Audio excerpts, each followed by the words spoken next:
Hello, I am Meredith Curry Nunez with AdvancED Consulting LLC, and this is a recording on data meets practice, what student pathways data stories can do for educational leaders.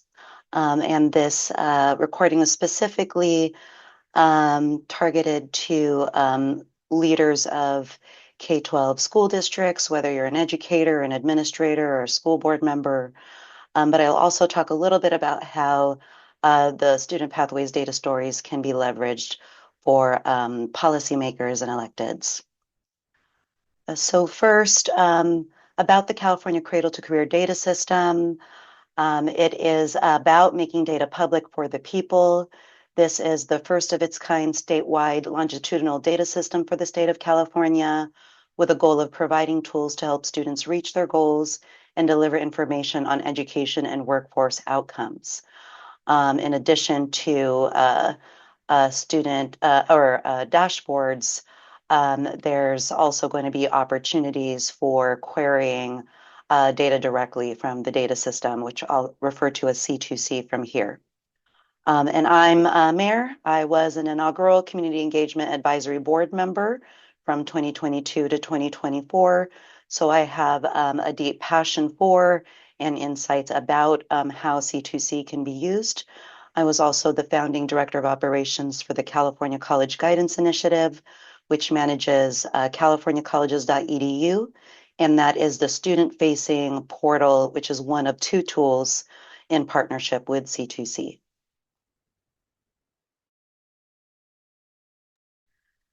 On Tuesday, April 22nd, 2025, years of hard work from hundreds of California leaders and advocates came to fruition when the California Cradle to Career Data System, or C2C, launched the first of several dashboards, the Student Pathways Data Story, the first of its kind tool in the state. I was eager to dig in, so I published an article in May documenting my exploration, and this video accompanies that article. Today, I'm recording a tour of the dashboard to help readers navigate the tips in that article. I'll also use the article to drive this tour for school district educators, leaders, board members, and those who collaborate with them to improve student outcomes for their community. First, let me highlight a few reasons why this dashboard matters and why, as a Californian, you should be aware of the C2C. Let me start by quoting trusted colleagues, beginning with David Radwin, senior researcher for California Competes. In this April 28, 2025 article, Degrees of Value, Mapping the Return on Investment for California's College Graduates, David notes, ROI represents the added value of a college degree minus educational expenses. College graduates whose earnings premium, the amount they earn above what a typical high school graduate earns, is high enough to cover their higher education expenses, are deemed to have a positive ROI. So why does the topic of college ROI matter in this discussion? Because one of the values of C2C is its ability to help us hone in on how different factors that impact these returns vary by degree type, region, race, ethnicity, and gender. When exploring regions, the Student Pathways dashboard, which we'll explore together today, lets you drill down on student outcomes at the school district and legislative district levels. Trusted colleague and local San Jose advocate Joe Harity recently highlighted data from the Foundation for Research on Equal Opportunity from June 2024.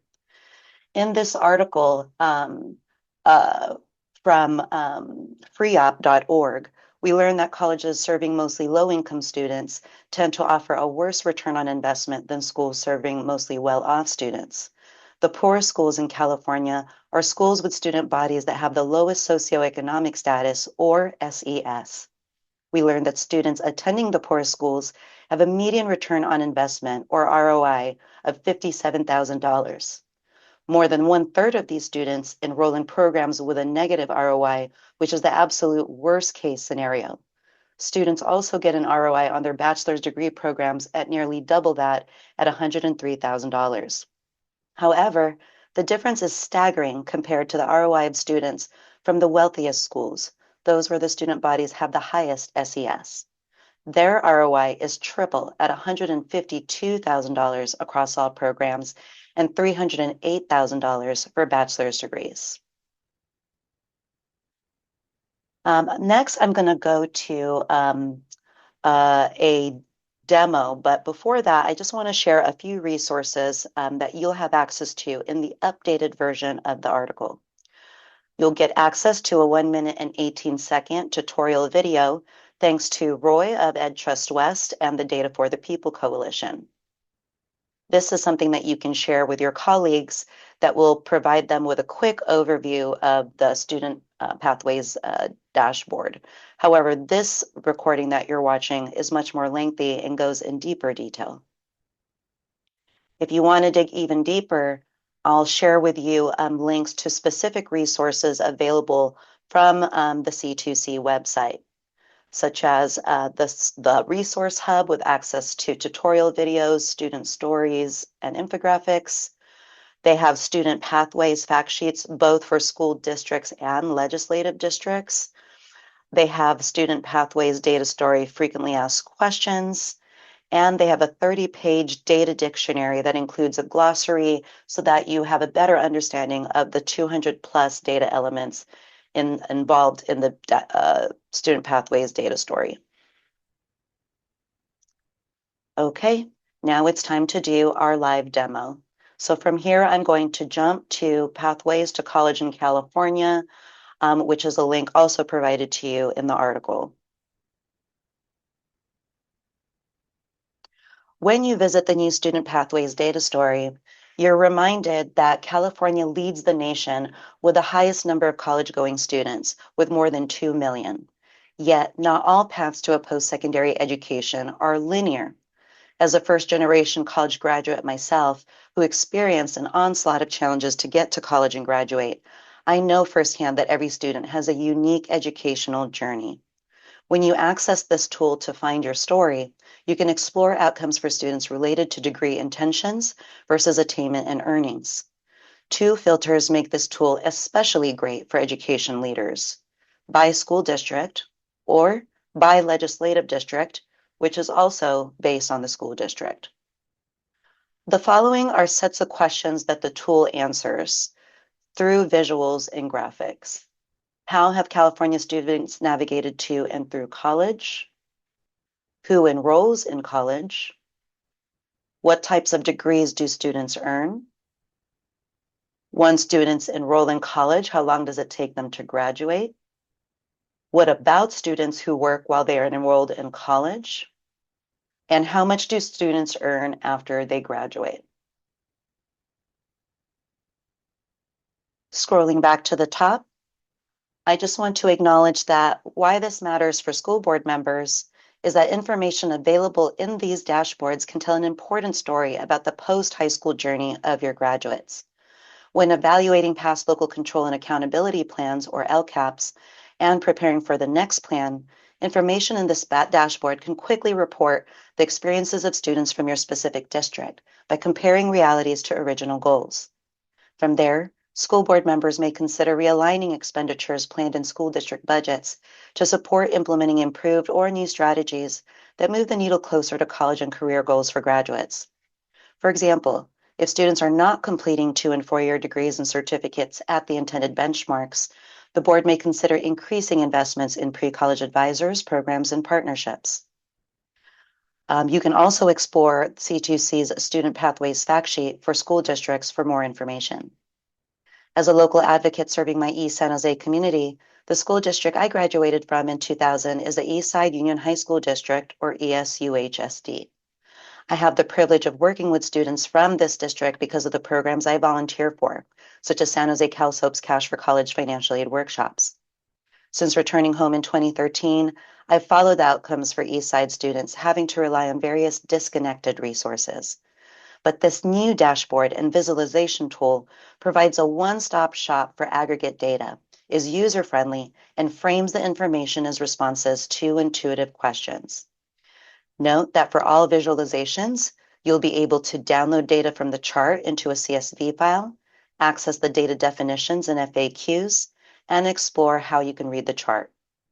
As a superintendent, administrator, educator, or school board member, when you access this tool to find your story, select the By School District filter. For this use case, I will share the data for Eastside, and I can look for Eastside by beginning to type the word East. And because this is using a type look ahead feature, it's auto completing the list for me, and I can select Eastside from the list. In my article, I also select a specific filter for race and ethnicity using Asian. But for this video, I'm going to keep it at all student populations so that you can see at a school district level the roll-up of outcomes for all student populations. So now that I've made my selections, I'll click Apply Filters. And I know that filters have been applied because the button will say Filters Applied. But note that the other filters you could have chosen are race and ethnicity, gender, foster status, status, and homeless status.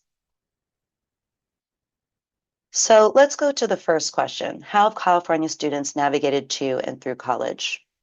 In the above visualization, we can explore Californians' different educational paths after graduating from Eastside Union High School District for students who graduated in the 2014 to 2015 to 2022 to 2023 academic years. So questions that are answered include, what did students do after graduating from this high school district? How many students from this district enrolled in college? What were the outcomes of students from this district who did enroll in college? And insights that we can gain, including the different paths that students took after graduating from high school, and the post-high school college outcomes and how they varied depending on their entrance, whether they first enrolled in a 2-year college versus first enrolling in a 4-year college. And you'll see at the bottom of each chart that there will be a download data link where you can download it to a CSV file. You can click on definitions and frequently asked questions, and you can click on how do I read this chart. For the data set, you'll get headers like a demographic subgroup, milestone category, total number of high school graduates, and percentage of high school graduates. It'll also let you know that while the Student Pathways diagram provides an 8-year overview of journeys, the visuals following focus on key milestones at specific points in time. So let's explore some of those key milestones, starting with who enrolls in college. In this visualization, we explore a snapshot of first-time college enrollment broken down by student demographic for Eastside students who first enrolled in the selected academic year. You can apply 2 optional filters. Otherwise, the data is selected for all institution types for the 2022-2023 enrollment year by default.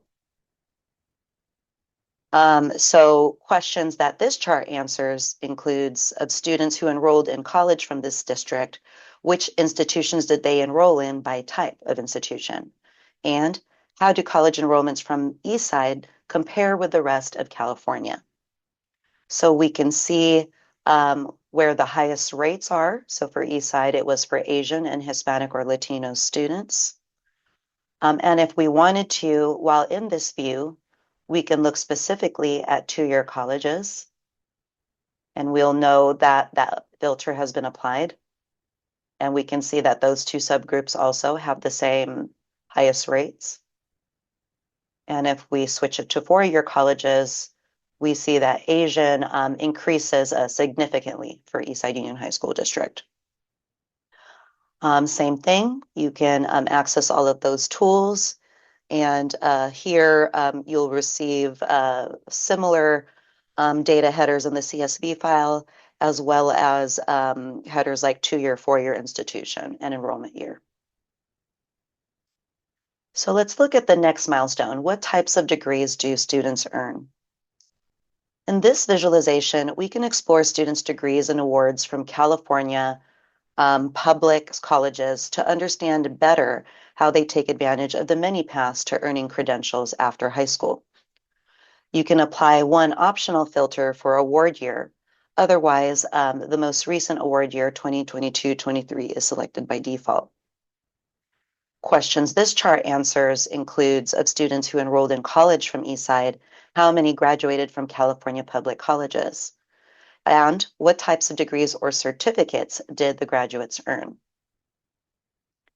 So insights we gain include how many students accessed a community college certificate versus an associate's degree versus a bachelor's degree through transfer, if they're attending the community colleges, or those who did not transfer, those who went straight to a four-year getting a bachelor's degree.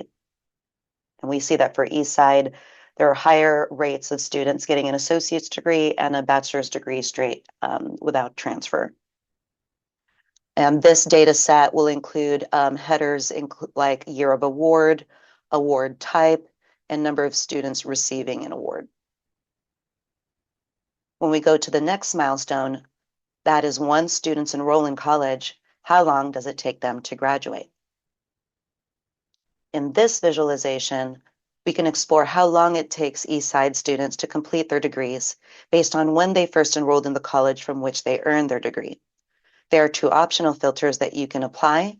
Otherwise, the data selected is for award year 2022-23 and the award type community college certificate by default. They also offer the note that for students who attend multiple institutions or transfer, this means that the full length of their degree journey is not included in the current version of this chart. Future dashboards will explore the transfer journey in more detail. Questions that this chart answers include how long does it take students from this district to complete their degrees by award type? For the community college certificate, the median time to award is 3 years. When we change the award type, it stays the same for associate's degree, but we see how the chart changes based on the year they first enrolled. For bachelor's degrees, it's 4 years without transfer. And for bachelor's degrees with transfer, it's 3 years. And that CSV file will include headers such as year the student received award and years enrolled at awarding institution. The next question we get to explore is, what about students who work while they are enrolled in college? This visualization shows how many Eastside students worked while they were enrolled in college with two filters that you can apply, and one is required. So you'll either see the data for based on percent working or earnings, and it'll default to the most recent academic year, 2022-2023. I want to acknowledge that this is a really important data point because the reality is that, especially for low-income, first-generation, under-resourced students, students of color, most of them have to work while they're in college. The best practice for those of us who advise in college access and success is no more than 15 hours per week. Otherwise, a heavier workload detracts from their focus on their academics and may delay their time to award, which increases their overall cost. Adding one more year of college adds one more year of expenses, tuition fees, and even room and board. So in this visualization, we answer questions like how many students who graduated from Eastside worked while enrolled in college by college type? And what did students who graduated from this district earn while enrolled by college type? So insights we gain with the filter percent working is that students going to two-year colleges are working about 7 percentage points more than those at four-year colleges. But we see from both that students are definitely working almost 50%, one of every two students are working while in college.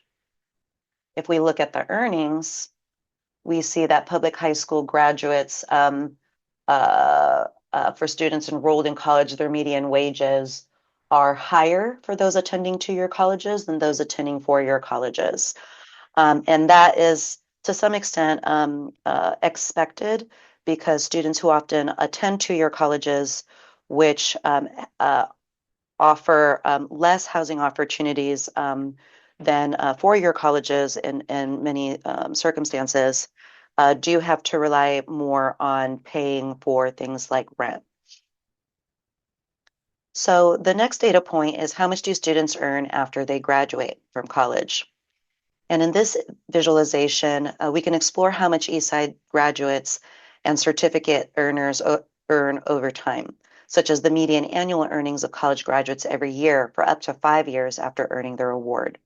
And there is one optional filter you can apply for the award year. In this case, for it defaulted to the last, the oldest award year. So I'm just going to update it for the most recent award year so you can see the difference.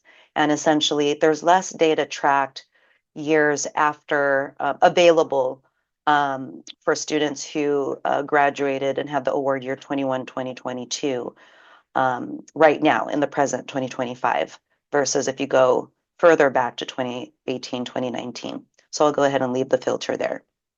So questions we can answer include, how much did students from this district earn after graduating from college by degree or certificate? And how much did graduates and certificates earners earn over time? So we see that there is a difference for those who received a bachelor's degree straight out of college in terms of earnings 4 years later versus those who transferred versus those who received a certificate and an associate's. And for those who access the CSV file for this data, you'll get the award year, award category, year of earnings, years since award, and the median wage with inflation adjusted. So to close, I hope that school board members and community advocates will explore the Student Pathways dashboard for your local school district to understand better what happens to your high school graduates. And what I'd like to do now is just spend one moment sharing with you my second article, which I will not record a separate video for, but it drills into how you can use the same student pathways data story for legislative districts. And so that article will demonstrate for local legislators who have policies or bills in play, how they can potentially leverage some of this data to support the work that they're doing around education and higher education. And so you can explore this article, which gives you some sense of insights for the districts in which I live, which is Assembly District 25 and Senate District 15. So what I'm going to do is scroll back to the top, and I'm going to switch the first filter to by legislative district. And you'll note that it will show you state assemblies and state senates. So what I'm going to do is, just for the sake of this video, go to Assembly District 25 and apply filters. Okay, so the filters are applied.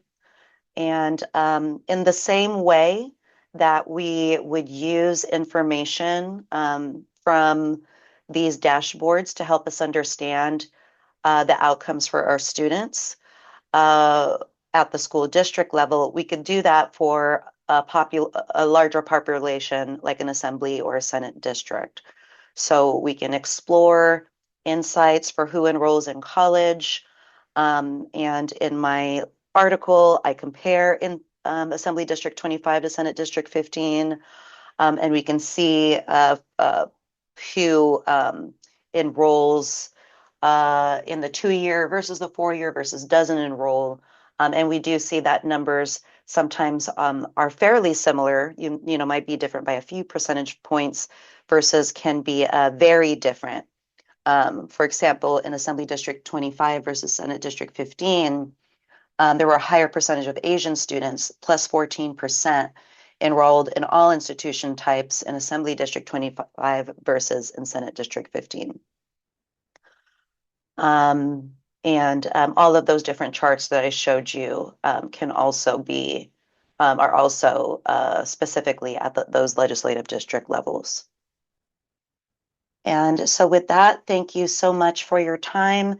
And I hope that you will take advantage of the California Cradle to Career Data System's new student pathways data stories and explore pathways to college, not just across California, but in your specific communities.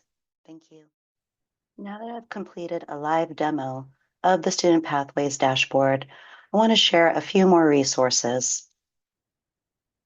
First, it's important that we have the opportunity to take this information and leverage it for the benefit of our specific communities. What can you do with this information and dashboard after today? The data can be used to activate people into action if it's shared in ways that give people the opportunity to reflect, react, and thought partner. In California Compete's December 2024 article, Design Thinking, Co-Creating Solutions with East San Jose Residents, they discuss the power of collaborative innovation. Design thinking is a problem-solving framework that involves empathizing, defining the problems, ideating, prototyping solutions, and gathering feedback and iterating. Because California Competes wanted to create a new model for a population that was rarely brought to the table and for whom existing models had fallen short of serving well. They knew they had to not only create for, but also create with the residents of East San Jose. As a graduate of East San Jose schools and a current resident, this model and intentionality means a lot to me, which is why I love to highlight their work. You can read the article to learn more about their approach and findings. I'd like to close with their takeaways around the power of collaborative innovation. By involving East San Jose residents at major inflection points throughout their project, California Competes, in partnership with San Jose City College, develop better educational pathways while also fostering community ownership of the solutions. According to California Competes, this collaborative approach, grounded in empathy and creativity, seeks to generate a college model that sustainably promotes long-term economic resilience and security. We encourage practitioners to consider how design thinking might enhance their own community engagement and problem-solving processes. By centering the voices of those most impacted, we can craft solutions that are not only innovative and effective, but also equitable and resonant with the communities we serve. To close, I hope you will use the C2C Student Pathways Dashboard, coupled with models like design thinking, to bring back to your communities to inform practice at the local level. In the short term, you can engage your stakeholders in a data walk using data about your school district from the dashboard. And in the long term, you can use the data with community insights to co-create tactics, strategies, and plans that lead to improved education, college, career, and economic mobility outcomes for your students and families. On behalf of Advanced Consulting LLC, thanks for watching this video, and we hope that you'll check out the C2C Student Pathways data story after today.